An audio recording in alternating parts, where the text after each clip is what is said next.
प्रेम से बोली गौरी पुत्र गणेश भगवान की जय। आप सभी का हमारे चैनल आध्यात्मिक सागर में हार्दिक स्वागत है। आज आप सुनेंगे बुधवार को गणेश जी की दो कथाएं। एक गांव में एक सेठ और सेठानी रहते थे। वे बहुत ही धार्मिक प्रवृत्ति के थे और वे गणेश जी के अनन्य भक्त थे।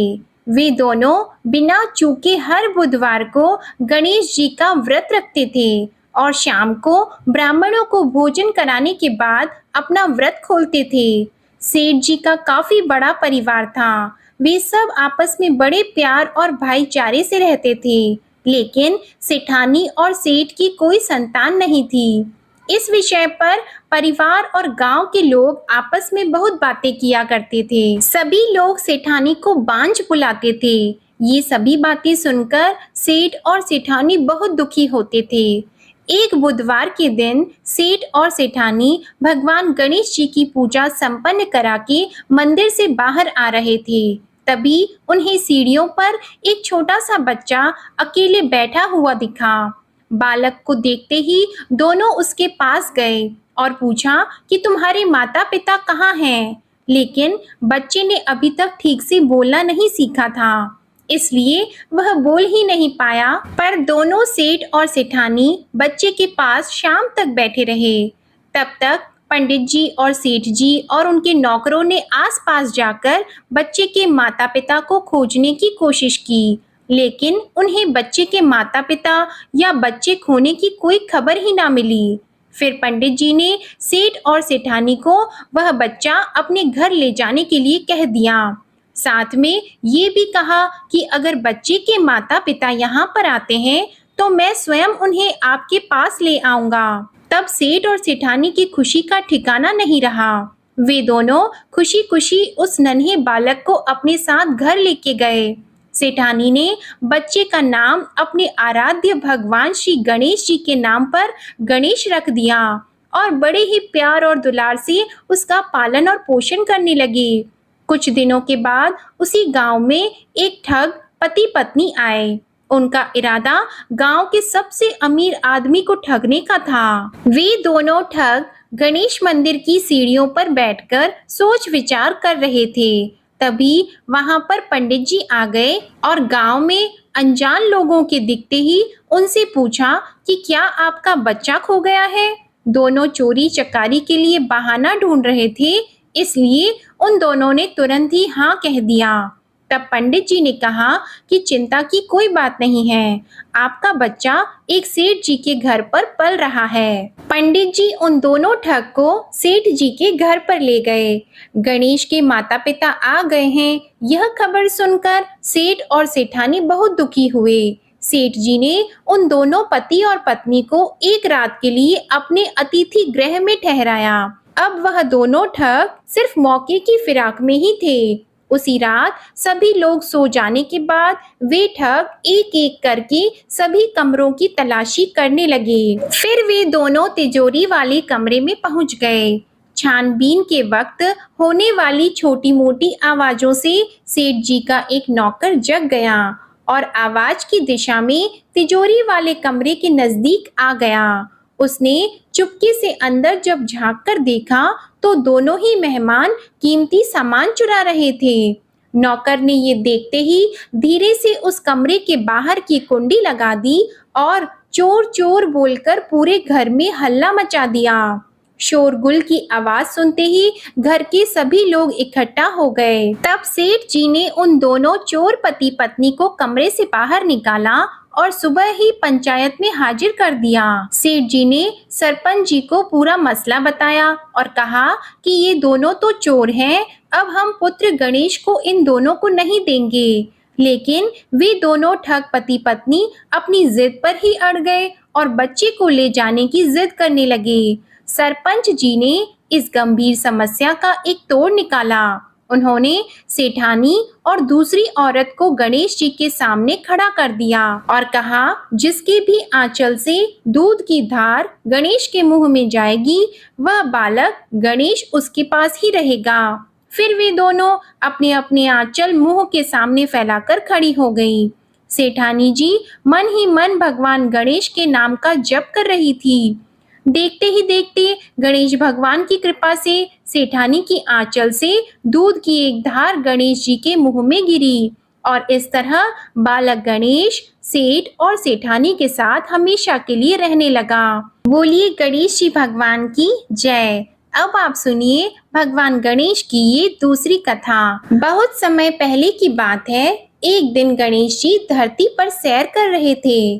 सैर करते करते वे एक अनाज के खेत में पहुंच गए और भूख लगने के कारण उन्होंने उस खेत में से अनाज के दाने तोड़कर खा लिए। वह खेत सेठ धनीराम जी का था।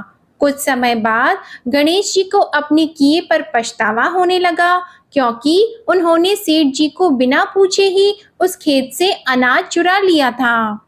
फिर गणेश जी ने सोचा कि अपने किए बुरे कर्म का प्रायश्चित तो करना ही पड़ेगा, इसलिए उन्होंने सेठ जी के यहाँ 12 साल के लिए नौकरी करने की ठान ली। उसके बाद अगले दिन सुबह विनायक जी एक 13-14 साल के एक लड़के के रूप में नौकरी मांगने के लिए धनीराम सेठ जी के घर पहुंच गए और उन्होंने सेठ जी को अपना नाम गणेश बताया। विनायक भगवान की बुद्धिमानी की परीक्षा लेने के बाद सेठ जी ने खुशी खुशी उसे नौकरी दे दी। अब गणेश भगवान एक सामान्य मानव के रूप में सेठ जी के घर पर ही रहने लगे।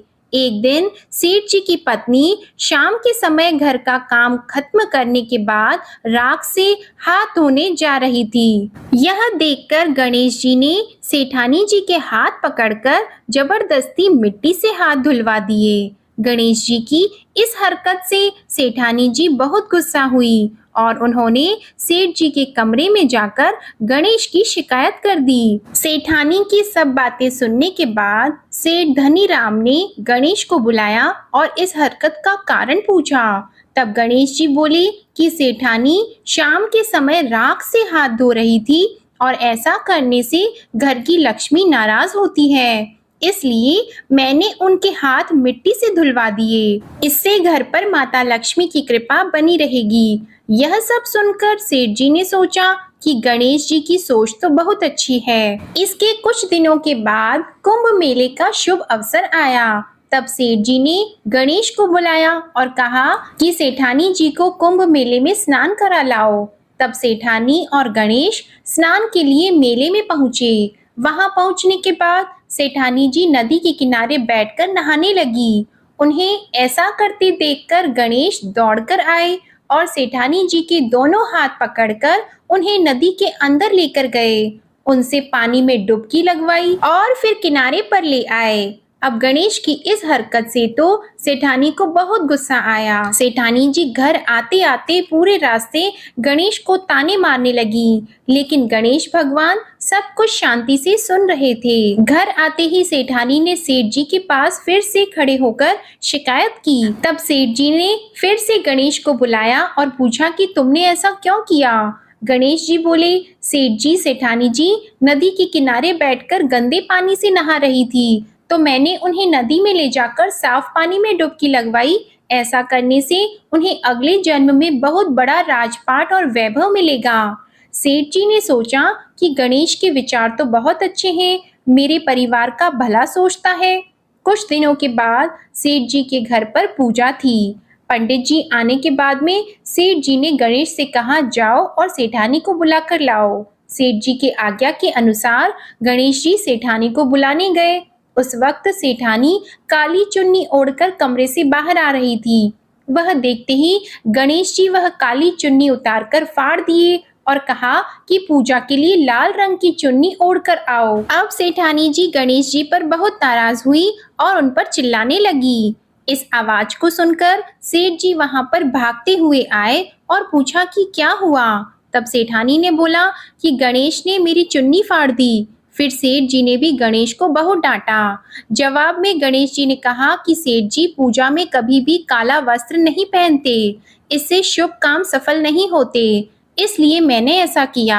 सेठ जी ने सोचा कि गणेश तो बहुत समझदार है। इसी तरह लीला रचाते हुए उसी घर में गणेश जी के 12 साल बीत गए। फिर एक दिन सेठ जी ने नया कारोबार शुरू करने से पहले घर में पूजा रखी थी। पूजा करते करते सेठ जी को याद आया कि पूजा की सामग्री में गणेश भगवान की मूर्ति तो है ही नहीं। तब उन्होंने अपने नौकर गणेश को पूजा घर से भगवान विनायक जी की मूर्ति लाने के लिए कहा। तब गणेश बोला कि मुझे ही मूर्ति समझकर आप पूजा में विराजमान कीजिए, आपके सारे शुभ काम सफल हो जाएंगे। इस बात को सुनकर सेठ जी को गुस्सा आया और वे बोले, गणेश, तुम अब तक सेठानी से मजाक करते थे, अब मुझसे भी करने लगे हो। तब उत्तर में गणेश जी ने मुस्कुराते हुए सेठ जी से कहा कि मैं मजाक नहीं कर रहा, मैं सत्य कह रहा हूँ। इतना कहने के बाद नौकर गणेश ने अपना असली भगवान स्वरूप धारण कर लिया। साक्षात भगवान श्री गणेश को सामने देखते ही सेठ और सेठानी उनके चरणों में लीन हो गए और उन्होंने अपनी पूजा संपन्न की। इसके बाद गणेश जी देखते ही देखते अंतर ध्यान हो गए। बाद में सेठ और सेठानी को बहुत पछतावा होने लगा कि स्वयं भगवान हमारे घर नौकरी कर रहे थे और हमने उनके साथ कितना बुरा व्यवहार किया, उनसे बहुत सारा काम कराया। ये सोच सोचकर दोनों दुखी रहने लगे। फिर उसी रात सेठ और सेठानी के सपने में भगवान गणेश प्रकट हुए और उन्हें समझाया कि मैंने 12 साल पहले तुम्हारे खेत से अनाज के दाने बिना पूछे तोड़ लिए थे और उसी कर्म का दोष दूर करने के लिए मैं 12 साल से तुम्हारे घर नौकरी किया। धनीराम सेठ जी के जीवन की काया पलट हो गई। गणेश जी जैसी माया आपने धनीराम सेठ जी पर की, वैसी ही माया इस कहानी को पढ़ने वाले, सुनने वाले और हर एक व्यक्ति पर करना। कथा अधूरी हो तो इसे पूरी करना और हमसे कोई गलती हुई हो तो उसे क्षमा करना। प्रेम से बोलिए भगवान गणेश की जय। आप सभी को हमारे चैनल पर ये कथा अच्छी लगे तो वीडियो को लाइक जरूर कीजिएगा और इसी के साथ अन्य व्रत कथाओं को भी हमारे चैनल पर जरूर सुनिएगा। आजकल हमारे चैनल पर मार्गशीर्ष मास महात्म्य की कथाएं भी सुनाई जाती हैं, तो अगर आपको ये कथाएं सुनना पसंद है तो एक बार इन कथाओं को भी आप हमारे चैनल पर जरूर सुनिएगा। वीडियोस की नोटिफिकेशन आपको जल्द से जल्द मिले, इसके लिए आप हमारे चैनल को सब्सक्राइब करके बेल आइकन जरूर से प्रेस कर लें।